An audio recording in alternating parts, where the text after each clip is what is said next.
ल high everyone सबैजनालाई धेरै धेरै सम्झना छ। ल हामी चाहिँ आज मेलबर्नको सिटीमा आएर भ्यू टावरबाट यसो सबै मेलबर्न सिटीको अवलोकन गरियो। अब घर फर्किँदै यस्तो राम्रो देखिँदो रहेछ मेलबर्न सिटी। ल सबै देखेको छ मेलबर्न सिटी चाहिँ टोटल्ली। म चाहिँ समुद्र साइडको लिँदैछु अहिले। अनि यो चाहिँ यो देखेको भवन जत्तिकै अर्को भवन हो, यो टावर हो। यहाँबाट चाहिँ म लिँदैछु। यहाँ तल हेर्नुहोस् है कति तल छ। 88 फ्लोर माथि आएको छौँ है हामी। 88 फ्लोर माथि आएर लिँदैछु। मैले चाहिँ यो भ्यू टावरबाट लिएको भ्यू हो यो।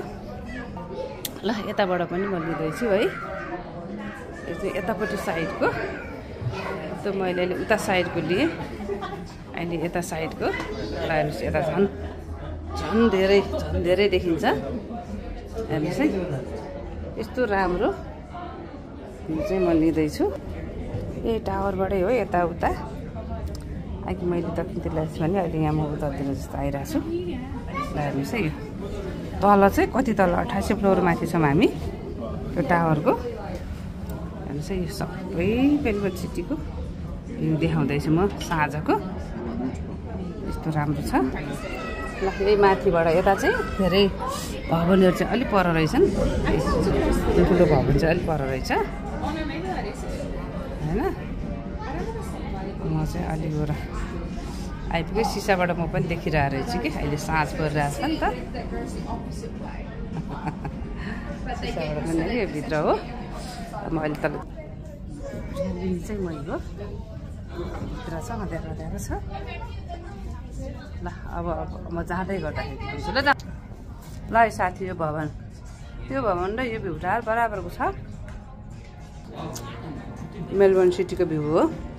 भ्यू टावरबाट लिँदैछु है त म 88 फ्लोर माथिबाट। उता पुरो देखिएछ त्यो सबै समुद्र। अहिले अँध्यारो भएर देखिएन। ल हेर्नुहोस् वरिपरि सबै देखाउँदैछु म है। देखिरहनु भएको छ नि साँझबाट यस्तो देखिँदो रहेछ तल बत्ती बलेपछि है। र हेर्नुहोस् उतासम्मको म जुम गरेर जान्छु है त। मैले यति टाढाको लिएको छु है। त्यहाँ हामीलाई गाडीमा जान 1 घन्टा लाग्छ होला सायद। त्यति टाढासम्मको मैले जुम लिएर तानिरहेको छु। यो माथिबाट जाँदो रहेछ 88 फ्लोर माथिको हो यो